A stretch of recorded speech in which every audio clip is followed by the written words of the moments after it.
Today's episode is brought to you by Search Press. For 50 years, Search Press has delighted crafters with books on knitting, crochet, sewing, quilting, fiber crafts, painting, and drawing. If you want to try a new craft or improve your skills, Search Press has detailed instruction books for you. If you would like to learn more about selling Search Press books in your store or on your website, check out their website at searchpressusa.com. Thank you so much, Search Press. And now, here's the show.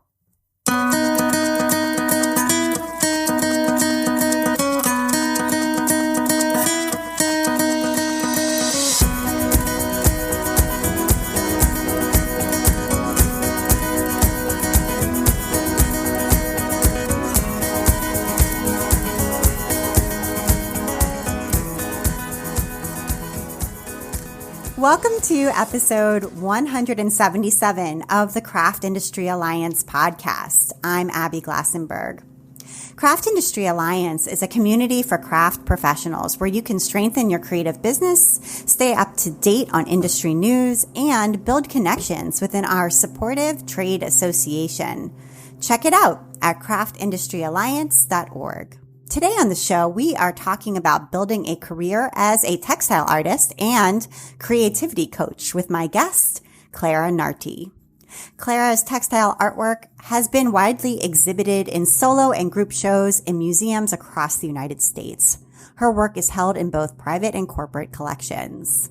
Clara is a self-taught artist who learned by stitching together a curriculum of workshops, art lessons, and several hours of studio practice.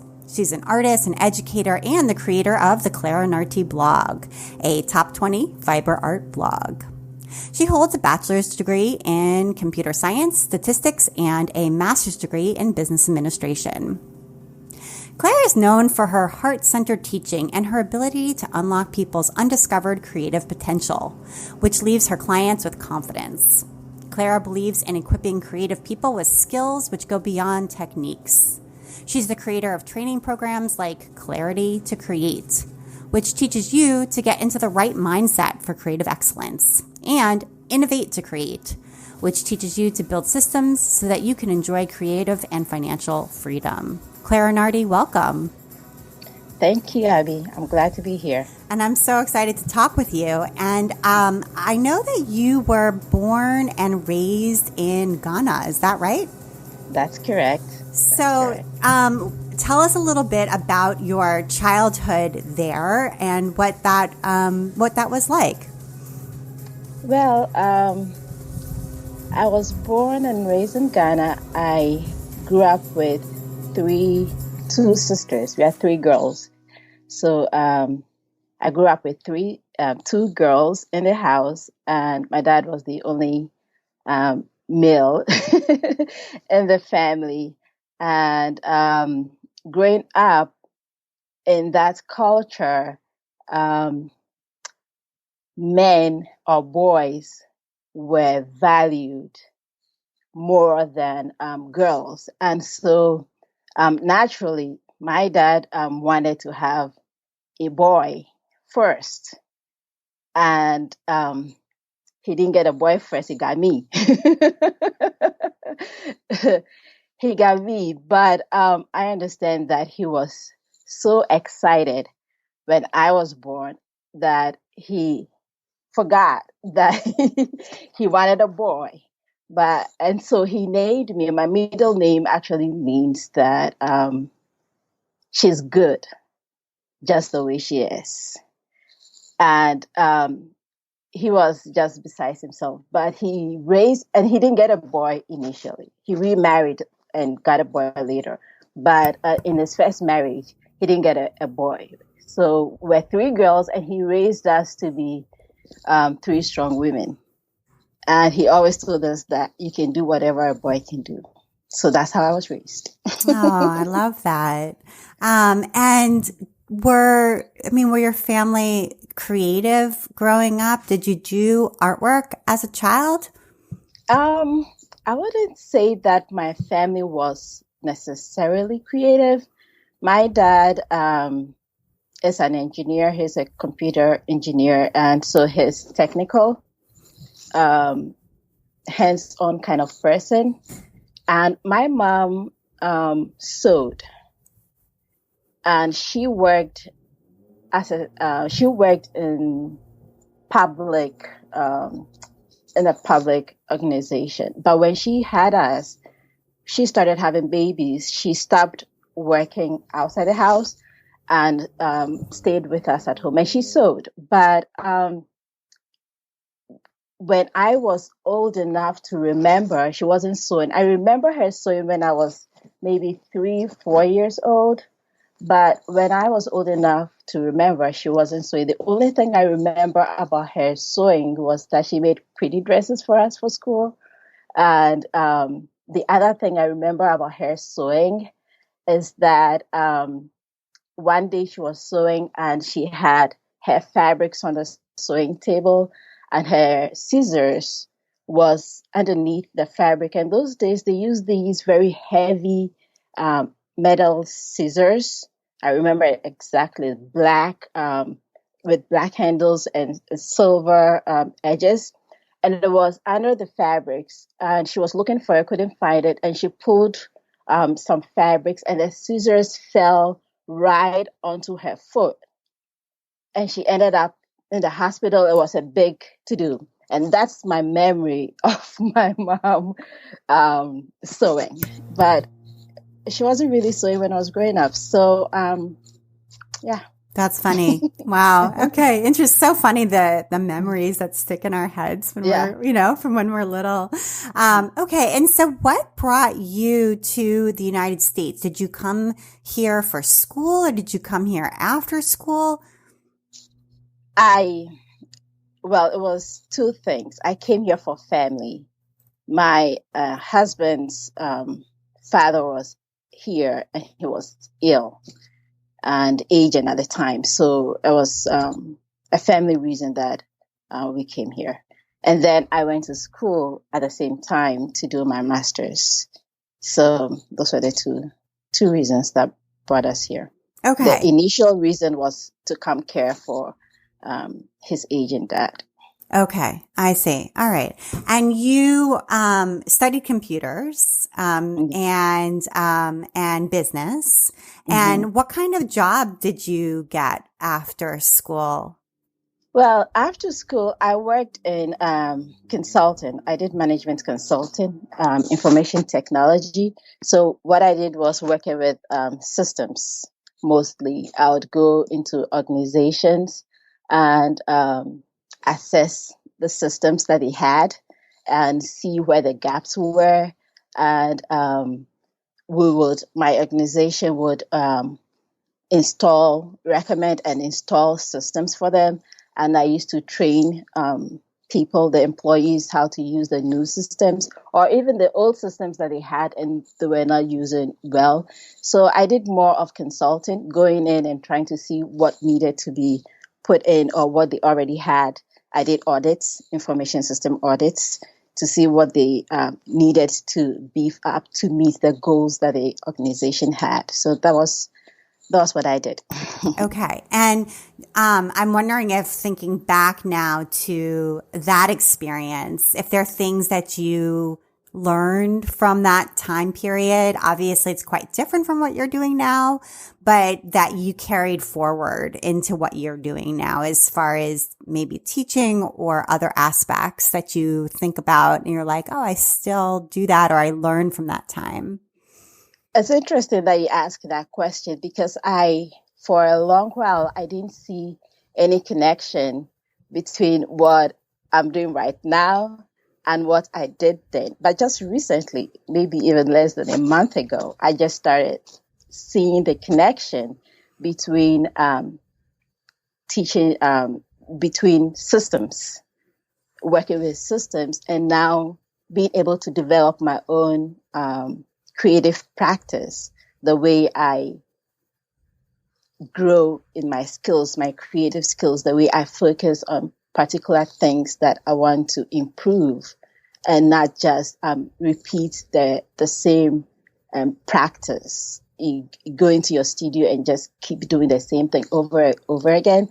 I'm more intentional about what is the process, where is the bottleneck? What am I repeating? What mistake am I repeating every time I create this thing?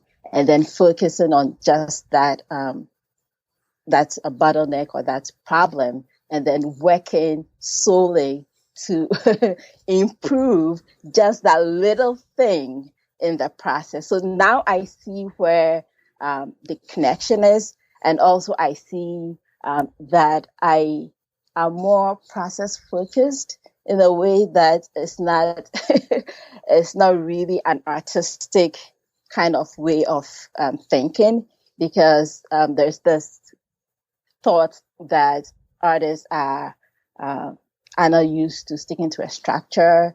They like to do things whenever they feel like doing it. But I don't believe that's true. I believe that artists have the ability to stick to a structure. We all stick to a structure. You wake up in the morning, you have breakfast. You have lunch when you're supposed to have lunch.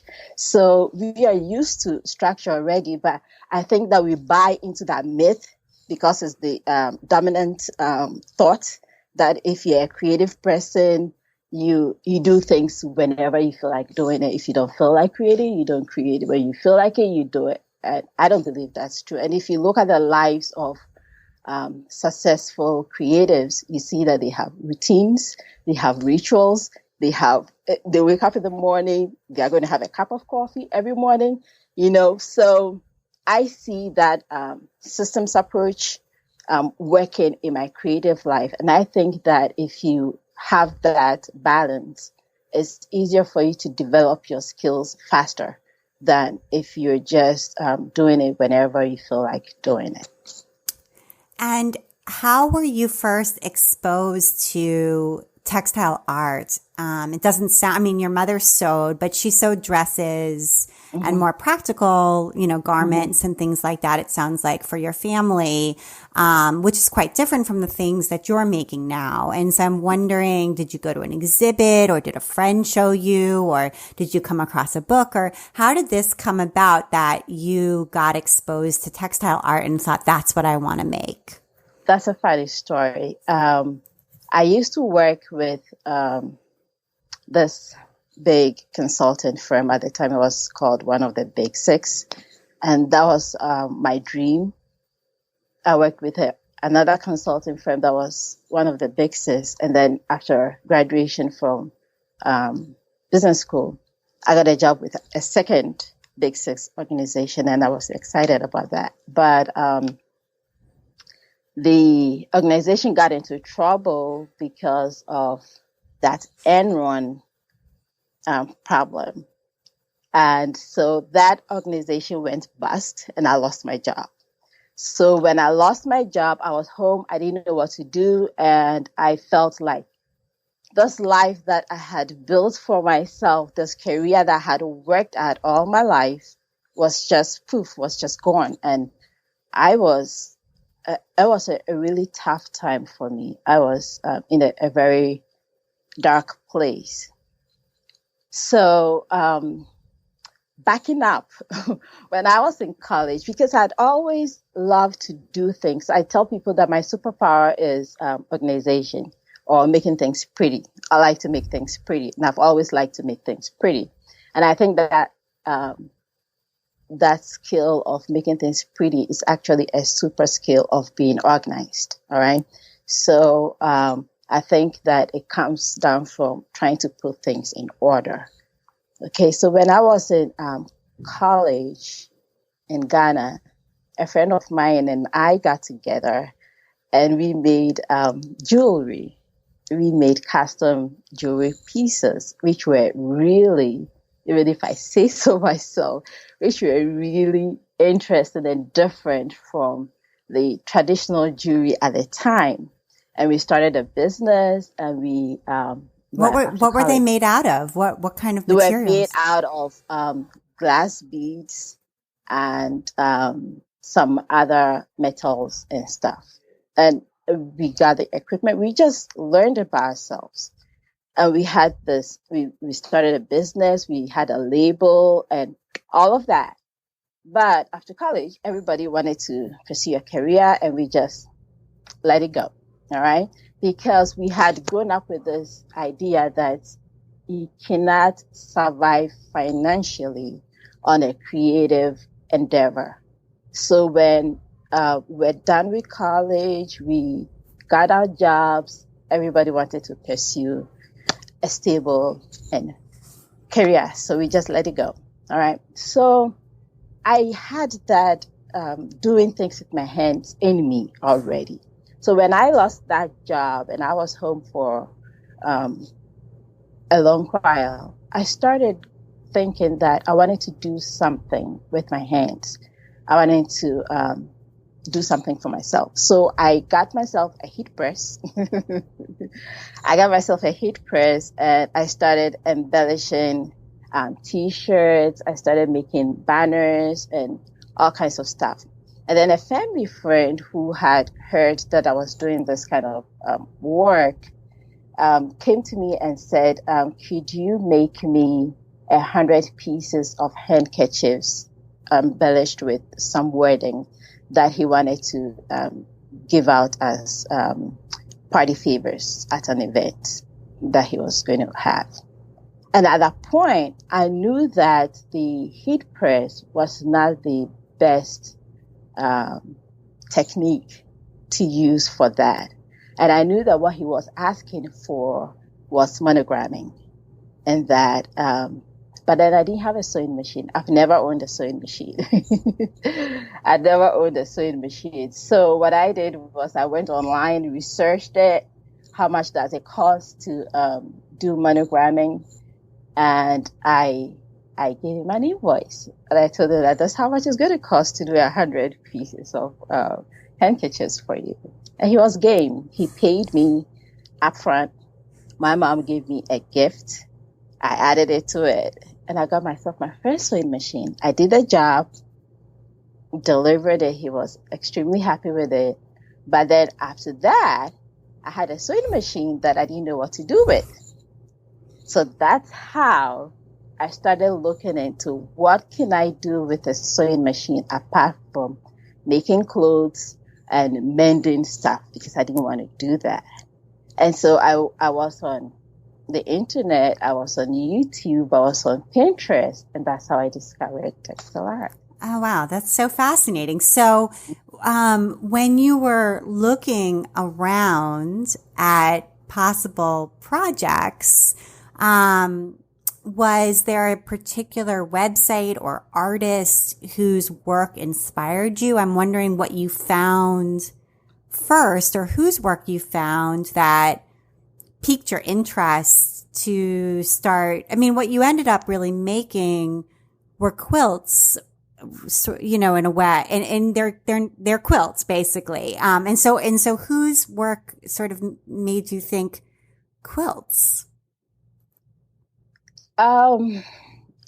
When I looked, the works that really attracted me were the bright and colorful ones.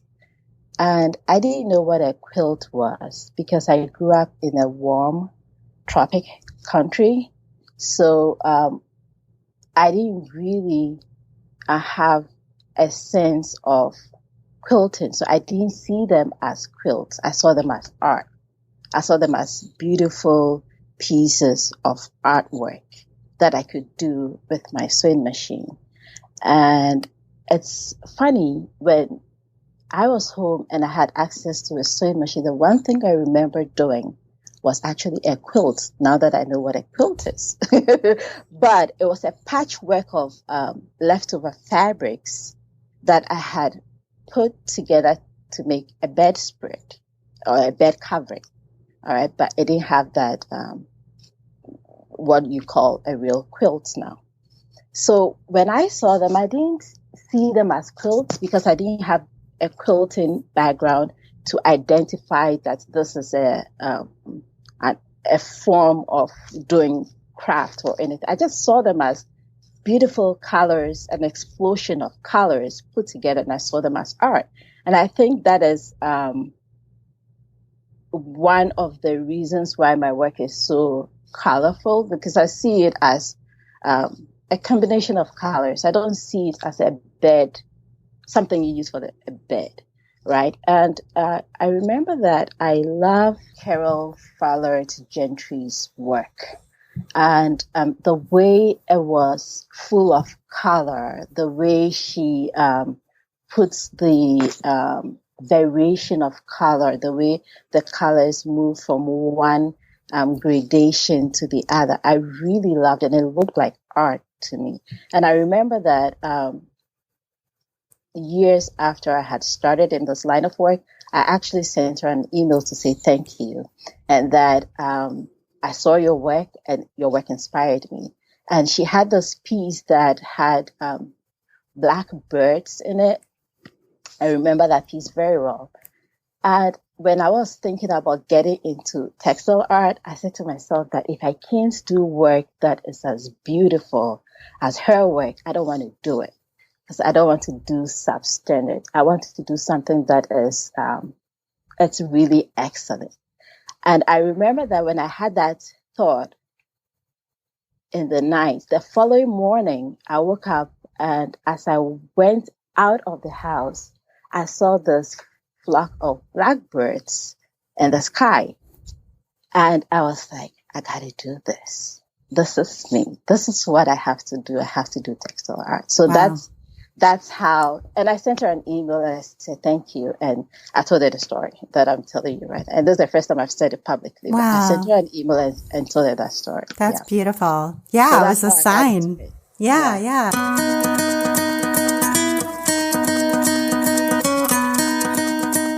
I want to take a minute now to talk about our sponsor, Search Press USA. While many of us are feeling stuck at home and isolated during this time, the community of crafters has grown and developed worldwide. Search Press books are designed to guide the beginner with detailed step-by-step instructions that can get you started easily, whether you're in a class or you're on your own. Their hottest new books are these transfer collections. With transfers, you can pick your fabric or material and then you transfer the designs with a hot iron. The reusable transfer books give you a few ideas to start and then you bring the creative force. They are super cool. These books are stunning collected works available as transfers from outstanding artists such as Trish Burr and Karina Envoldston Harris, as well as historical collections from the prestigious Embroiderers Guild and the Kew Botanical Gardens. In the changing world of craft businesses, Search Press is here to support you with virtual learning in association with their outstanding books. Many of their authors and artists are doing web-based teaching and training, and this is making the art and craft world seem smaller and more connected. From painting to crochet, their authors have developed virtual classrooms that bring the community right to you. In addition to holding events on social media and YouTube, their authors can offer demos and short sessions on a custom basis. So if you would like more information on Search Press authors or would like to arrange a craft demo for your store, please contact Search Press North America through their website, searchpressusa.com. And you can also visit them at the virtual Sheep and Wool Festival that's coming up in October. Thank you so much, Search Press. And now back to my conversation with Clara. So, and I know you joined SAQA, the Studio Art Quilt Associates, and I loved you had a post on your blog about feedback and about understanding. It might have been a YouTube video. I can't remember now, but it was about, it was a post. Okay. And it's about, accepting feedback and being able to take it in and, understand it and use it. And I know, I mean, from experience, it's hard sometimes to hear feedback, right? Especially when, you know, we get precious sometimes about our own work, you know, and sometimes somebody will say to us, oh, well, this part here needs to be changed. And that's the part you like the best. And sometimes, you know, or something like that. And you were talking about how you, you were able to accentuate the areas of strength, and then the areas where you needed work, you were able to really focus on and work on. And maybe that goes back to what you were saying earlier about your job experience and focusing on the bottlenecks and the processes. It sounds like it might go back to that ability, but talk a little bit about, I guess, maybe joining SACWA and the feedback process that you were able to get from that organization. Yes, I think that as creatives, we need a network of like-minded people. I always say that business people have business networks, engineers have engineering networks. Everyone needs a network of like-minded people who can understand you and understand the way that you think and the way that you work. And so I find that joining a professional organization is necessary for growth. If you want to grow, if you really want to grow, you should affiliate yourself with a professional organization. So I joined SACWA maybe the first year that I started creating, because I knew that I needed that support. I joined SACWA, and then I joined my state's Association of Women Artists. So those were the two professional organizations that I joined. And with SACWA, what I did was, initially I wasn't bold enough to share my work. But I watched and I looked at other people sharing their work. And when I was comfortable to share my work, what I wanted to do was improve and to grow. So I share my work with the intention of learning what I can do better. Because I learned, like I said, I'm self-taught. So I'm trying to teach myself where I need to improve. And so when I hear feedback, I try to listen for consistency in the feedback, because sometimes people say things because they're trying to be nice to you, and you have to be able to differentiate between someone saying something just because they want to be nice and someone saying something that is really true about your work. And I think that to do that is to look for consistency in the things that people say. So I look for consistency in the things that people say about my work. And the strengths, I celebrate the strengths, and I try to do more of those things that people see as a strength in my work. And then the things that people say are not that great, sometimes they won't say it in a strong way. So you have to be willing, or you have to be looking, searching to hear the negative feedback, because sometimes people don't want to hurt your feelings. So they wouldn't really say it outright, but they'll couch it in a nice way. And you have to be able to distill that information and realize that, well, what she's actually trying to tell you is that that stitching line is not that great, all right? So what I do is that I have this, I call it AMP and IMP system, where I amplify my strengths and then I improve on my weaknesses. And I think you can use feedback in a very powerful way to grow. Yeah. Because when you start, you have this vision in your mind of where you want to get to, but between that vision of where you want to get to and your competency, there is a gap. And so for you to be competent enough to get to that vision, there needs to be growth. And for you to grow, you have to be willing to accept things that are not always nice to hear.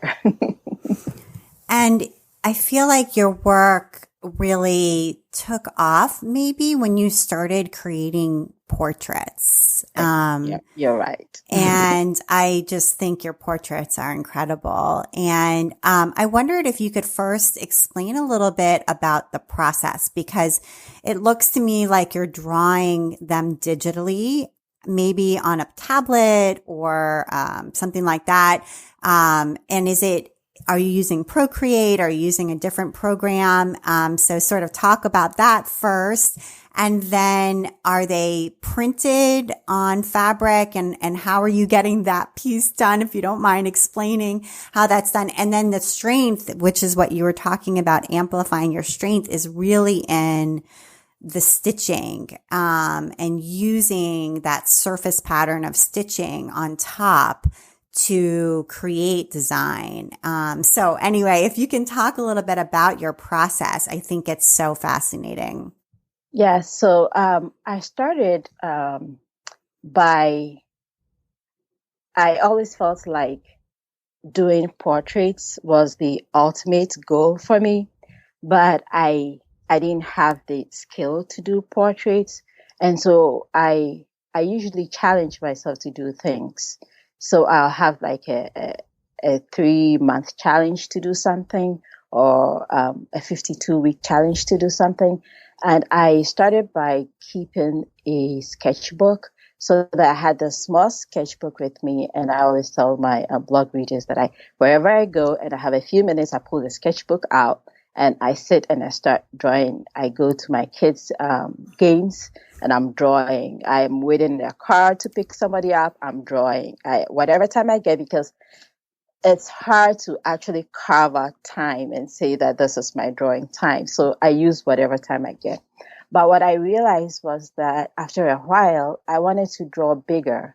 And carrying this big notepad with me everywhere was not possible. So it means I wasn't doing a lot of sketching, as much sketching as I needed to do to be able to grow my skills. And I've had an iPad for a very long time, but I never really used my iPad for creating artwork. I would use it to do other stuff. All right. And then, not too long ago, maybe somewhere last year, I bought a new iPad because my iPad was one of the original ones. So I bought a newer iPad. And I wasn't thinking of it still.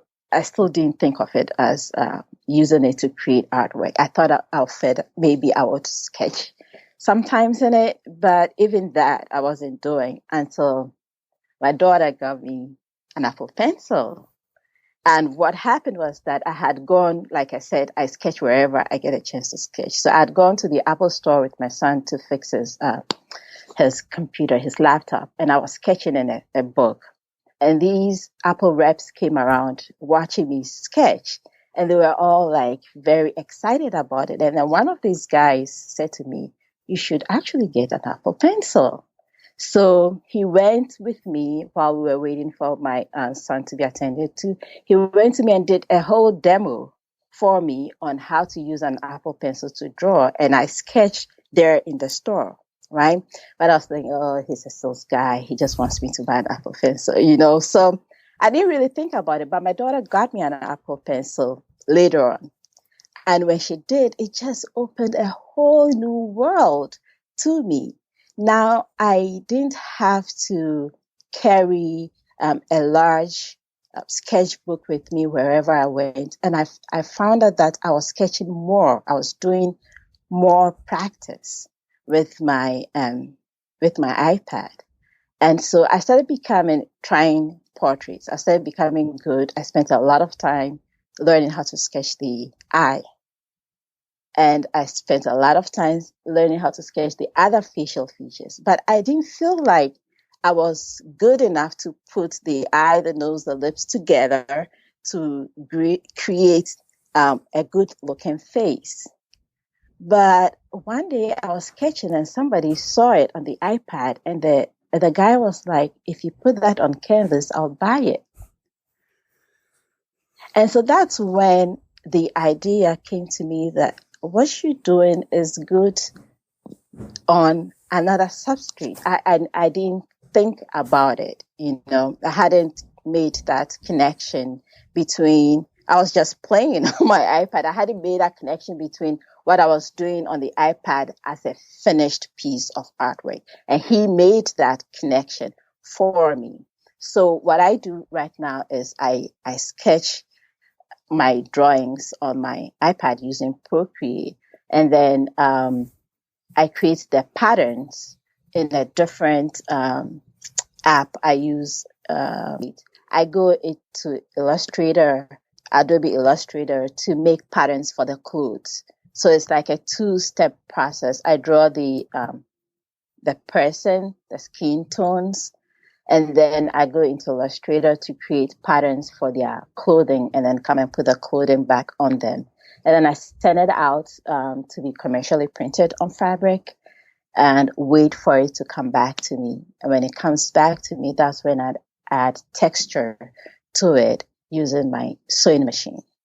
And when I'm drawing, I usually don't try to think ahead of what stitching I'm going to do on the fabric. So that is like a second process, a whole different process. When I get the printed fabric back, now I have to think about how am I going to bring this alive?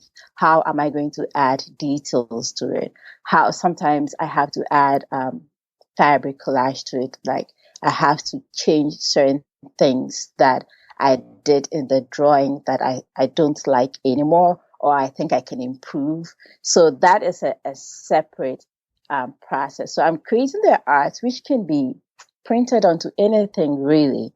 It could be printed onto paper. It could be printed onto anything and sold as a finished piece of artwork, right? But I take it a step further and add texture to it by stitching it. And I'd love if you could talk about 2 pieces in particular. One is a series, and this is a series that focuses on Black hair. And I think it's called Black Crowns. Correct me if I'm wrong. And the stitching is just incredible. And you tell this story of always straightening your hair. And then I think you were visiting schools with your son and met this woman. And I'll let you tell the story of what that encounter meant to you. And then this series of quilts that you created, sort of inspired by that, because it's really, really beautiful. Thank you. So, yes, like you said, I was doing school visits with my daughter. Actually. Oh, I'm sorry. It was with your daughter. Yeah, with my daughter. And we were in the waiting room waiting for her. She was waiting her turn to do her interview. And there was this other lady with her child in the waiting room. And she had this beautiful, beautiful natural hairstyle that I wish that I could wear, but I didn't have the courage to wear my hair natural because I had always straightened my hair. I had always had a straight perm, and I knew how to care for my hair that way, but I didn't know and I didn't think that I had the skills to care for my natural hair. And although I wanted to, I was concerned that I would not be able to. So when I saw this woman, she had this just simple. She had her hair in a bun. That was it. It wasn't like any fancy hairstyle. She just had it in a bun on top of her head like that. But she looked pretty, just the way it was. So I'm not a person that easily goes up to people to talk to them, but I went up to her and I said, I love your hair. I love the way you're wearing your hair. I wish I were confident enough to, just cut off my straight perm and grow my hair back natural and wear it natural. And she was so nice to me. And she said, you can do it. You can do it. And she just walked me through the process of growing my hair and caring for my hair and what kind of moisturizers I should use and she gave me her phone number. She went home, looked at the products she uses. She took pictures and sent me a text with the pictures in it. She was so nice to me. I can't remember her name. I have her in my contact. If I could remember her name, I would be able to pull it up. But I can't remember her name. And I wish I could just let her know the series of works that have evolved from that chance encounter. So, and that is your signature hairstyle now. You wear your hair that way, and it is very beautiful. And so, so talk a little bit about the quilts that it did inspire, and what they're like. Yeah, so my work is usually very colorful because I grew up with a lot of color around me.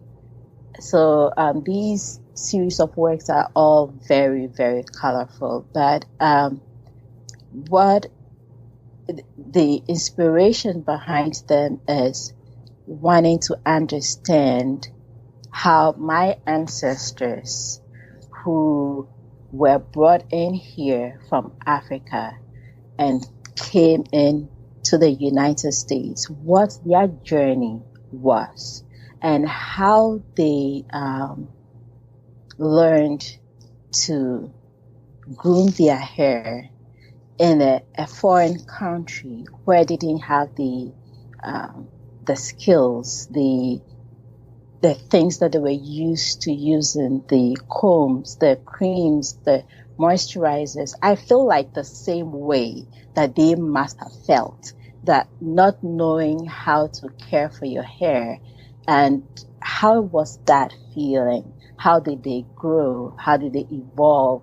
How has the hairstyles that they knew before they came here, how has that evolved into the current styles that their descendants now wear? And what is the story, the cultural significance of hair in the Black society? So that's what that series of work is about. And that's how I started this series, and it's gone in so many different directions. And we'll post the link so people can take a look because they're really beautiful. And then the other one that I was hoping you might talk a little bit about is an incredible quilt that you created called Charlena Lyles. And I think this one began from a block that you were assigned as part of a collaboration with the Social Justice Sewing Academy.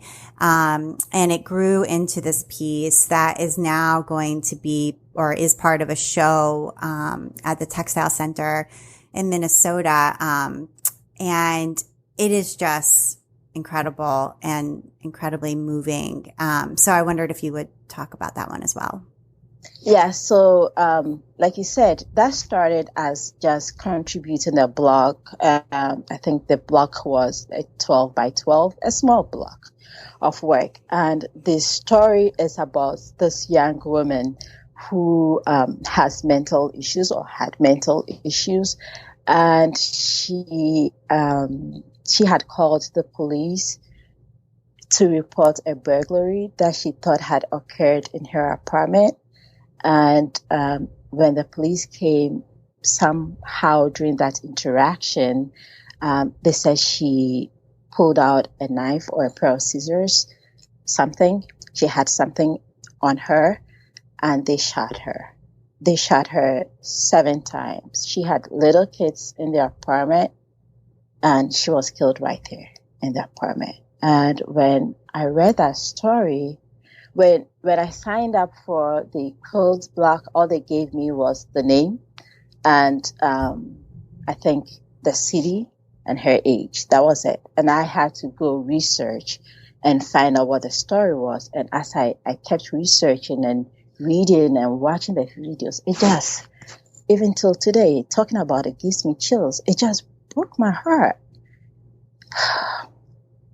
As a mother, I can't, and a human being. Yeah.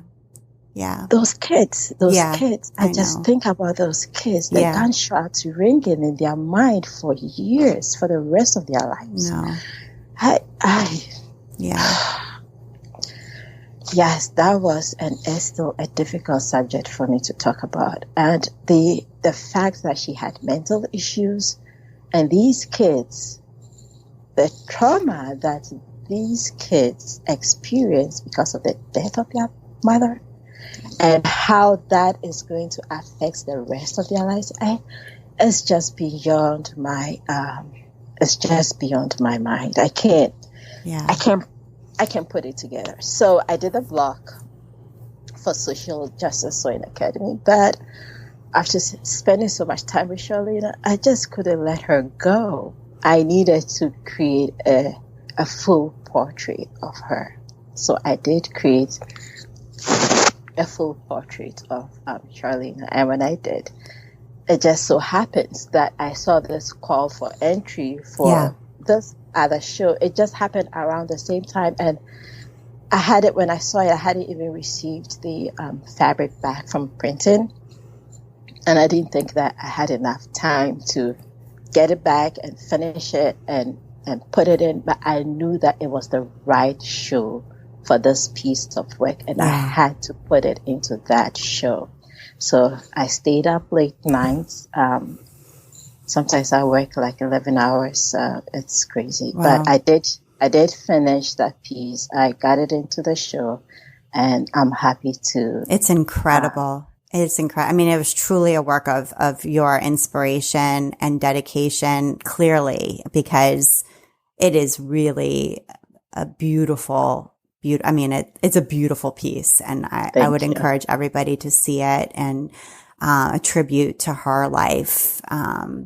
So it's just really, really beautiful. And I also want to talk a little bit about your creative coaching. So beyond all of this artwork that we've just talked about for so long, you have another side of your business. And it seems as though maybe the two grew up together.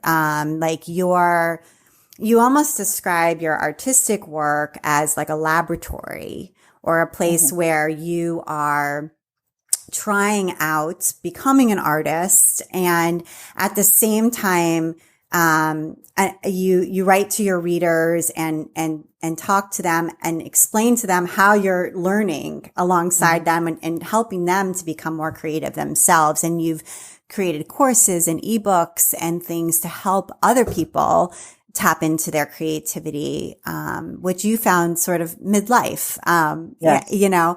And so I wondered whether you could talk about that aspect of your career and business and how you've developed that and why that's been important to you to do alongside this, because a lot of people who get into creating textile art, that's all they do. They don't also have sort of the meta layer here where they're doing that as well.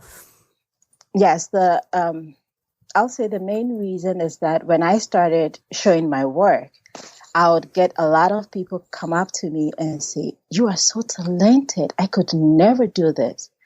And I kept hearing people say that, and I could see myself in them like 10 years ago or 20 years ago. I could see myself saying the same things that they were saying. And I was like, I was you. I was just like you. I didn't think that I could do these things. So it got to a point where I knew that I wanted to let people know that you can do these things. And some of us have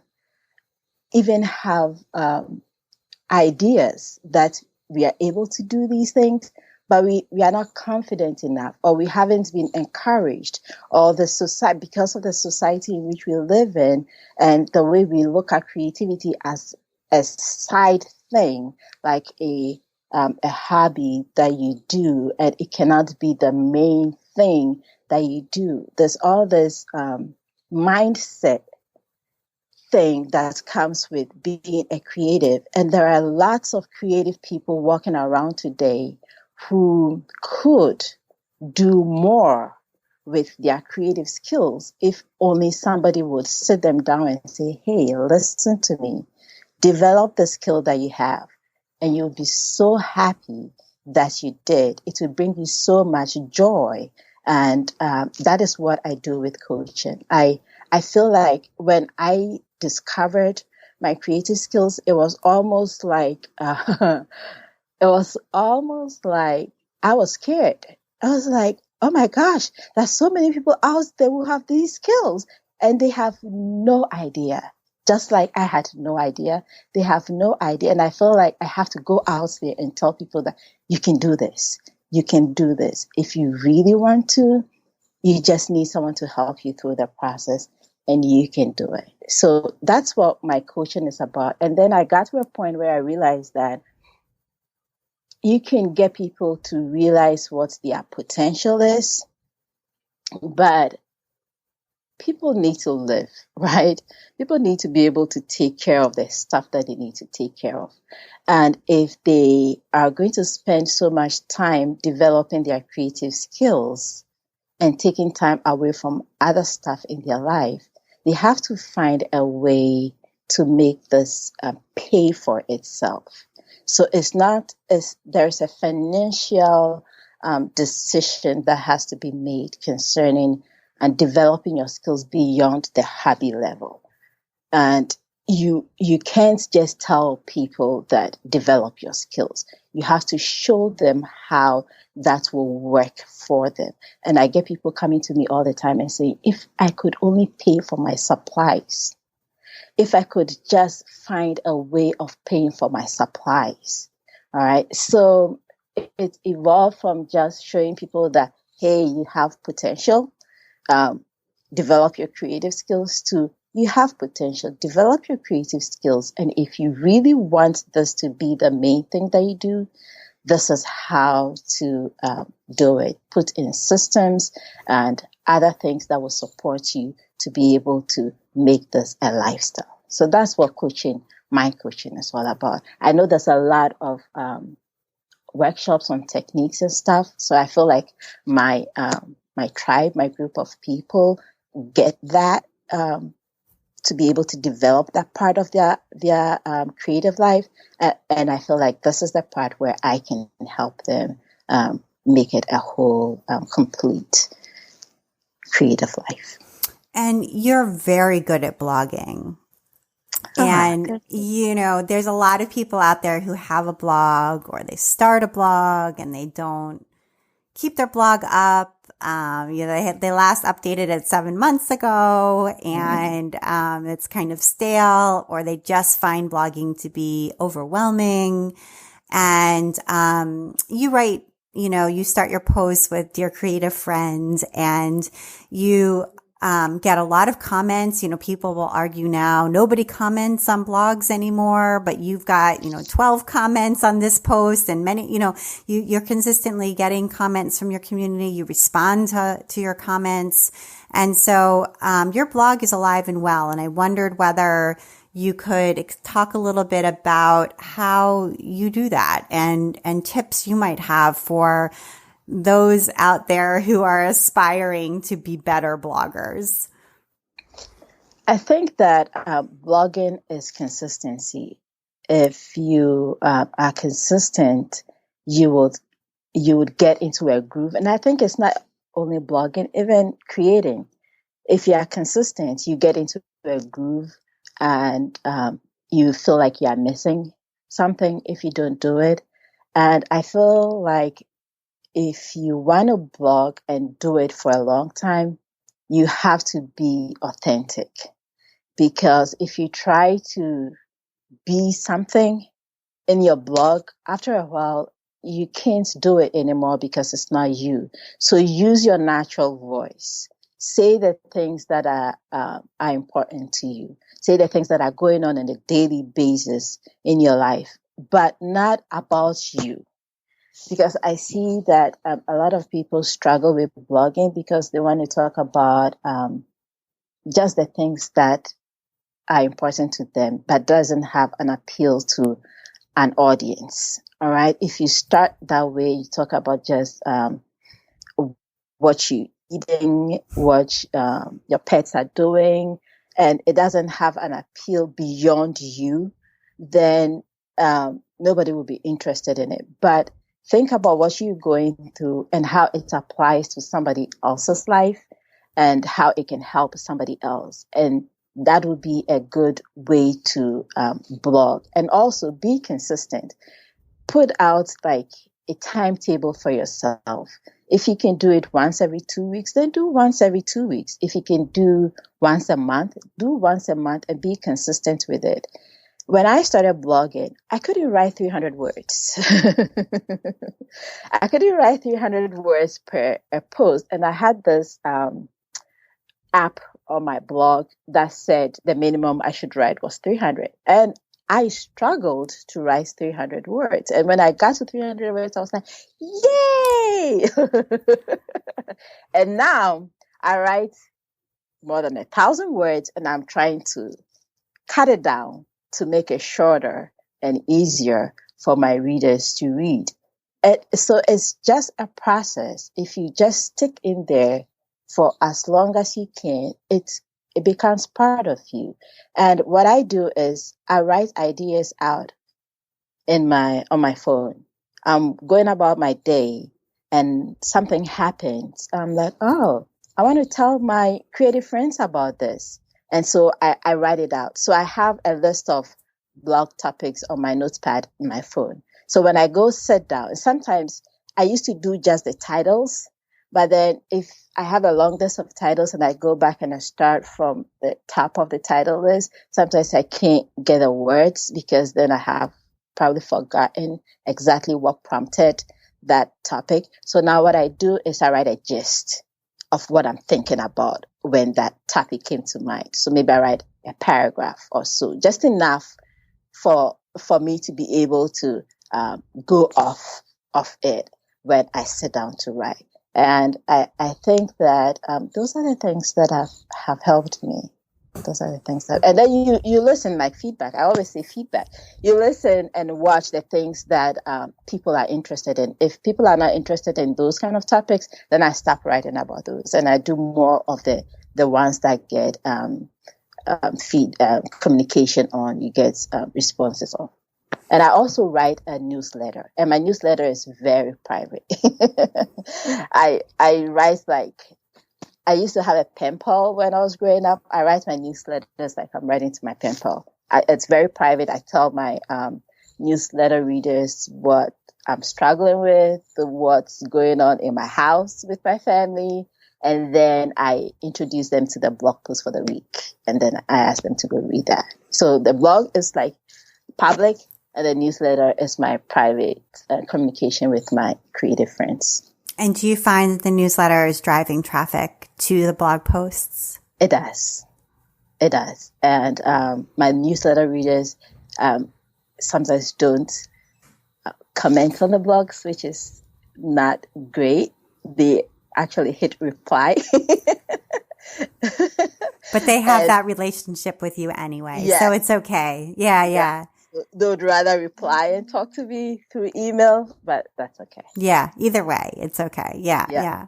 And so, Clara, can you tell us, before we get to your recommendations, about some things that you have coming up for you? Yes, I'm working on an art kit. I call it an art kit, but it's a printable bundle of creative joy. They are going to be printables. And in each pack, when you receive each pack, there would be a coloring page, and there will be 2 projects, a paper collage and a fabric collage. And I have templates, I have guides in there. So you just download it. You don't have to wait for it to arrive. You just download it, print it off, and you have the guides, and you can create variations of some of the artworks that have created. So that is in the works. That will come out very soon. And then I'm working on a course, an online course that would teach people how to create processes and systems to grow your creative practice and also to get into a financial situation that can support that creative practice. Oh, wonderful. That sounds terrific. Both of those things sound terrific. And people should go to claranartey.com and check those things out for sure. Okay. I want to make sure we get to your recommendations because you have some very good ones. And the first one, I have one of these and love it as well, which is a 50 millimeter camera lens. This changed everything for me when I got mine. To talk to us about yours. I'm so happy to hear you say that. Yeah. It's good. Tell us why you like it. Yes, exactly. I had always used a zoom lens, and I thought that the zoom lens was a thing until, but I like taking pictures. I love taking pictures. I've always loved taking pictures. I remember my earliest memory of a camera was around my dad's neck. He used to be a traveler. He used to travel for work a lot. And whenever he came back, he had a camera around his neck with all the pictures that he had taken on his travels. So I've always loved taking pictures. But when I started taking pictures, I was introduced to a zoom lens. So that's what I had used for years. And then somehow I think I read it somewhere, maybe on a blog or something, about the 50 millimeter lens. And I bought one. And it was a learning curve because I was used to zooming in to get details. And this was a fixed lens. But it is so good. The kind of photos that I took with the zoom lens, with the fixed lens, the 50 millimeter, does not compare to the ones I used to take. I can't go back to that kind of photography again. So that's why I love it. Yeah, it's very cool. And great for like getting the blurred background and the close up. And, if you take pictures, of things that you want good detail. It's great. Yes. It's very good. And I do a lot of detail photos on my blog. When I do my artwork, I do a lot of detail photos. When I'm doing tutorials, I do a lot of detail photos. So that lens really works well. It's really good. Yes, exactly. And you got a ring light for doing video calls on your phone. I do not have a ring light, and I'm interested in them. So, and you said this is good for video calls on your phone. So how are you using your ring light? The ring light that I got has a tripod. It has a small, tabletop tripod that comes with it. So, and then it has this thing on the top where you can put your phone in. So the phone piece is attached to the tripod. And so the phone is inside the ring of light. Okay. All right. So when you use it, you don't need to worry about whether you're beside a window or whether you have good lighting. Or it just lights up, and it has I think mine has 3 levels of light, so you can up the intensity of the light if it's not bright enough for you. I just love it. I don't do a lot of phone video calls on the phone, but whenever I have to do a call on the phone, I would use my ring light. And it could be good for recording like Instagram stories or other things like that too. Yes, exactly. Okay, maybe we'll get a link to the direct link to the one that you have, because that sounds really cool. And then a flexible tabletop tripod with the phone mount. This I do have, and I love my little tripod with the phone mount on it, and it's got the flexible legs. We probably have the same one. Yes. Yes, I love that because I used to use the regular tripod to take pictures or videos when I'm working on the table. And then I have to try and angle the tripod to get a good view of. But now with the tabletop flexible legs, I just put it on the table, and it's so flexible that it can turn into whatever angle you want, and it's so easy, and I just love it. Yeah, I hang mine too from like, if I want to, sometimes I like it looking down on me, so I'll hang it from like the bookshelf above me and then just like tilt it down, and I like that angle. Mm-hmm. So it's like, it doesn't give me double chin. It's great. Yeah. Well, Clara, thank you so much for taking the time to be on the Craft Industry Alliance podcast. I really enjoyed talking with you. It was great. I did too. Thank you for having me. And you've been listening to the Craft Industry Alliance podcast. I'm Abby Glassenberg. Today's episode was sponsored by Search Press. Search Press is proud to sponsor this podcast and delighted to bring you wonderful craft books. As an independent, family-owned publisher, Search Press books are supplied through art and craft retailers in the United States and Canada. Search Press books are available through Summer Street Associates and are distributed by Penguin Random House. Thank you so much, Search Press. Craft Industry Alliance is a community for craft professionals. And when you become a member of Craft Industry Alliance, you get in-depth coverage of craft industry news, the opportunity to connect with fellow professionals for advice and support, and access to an educational library filled with ideas, tools, and resources to help you as you build your business. Join us at craftindustryalliance.org. Thank you so much, and I'll see you next time.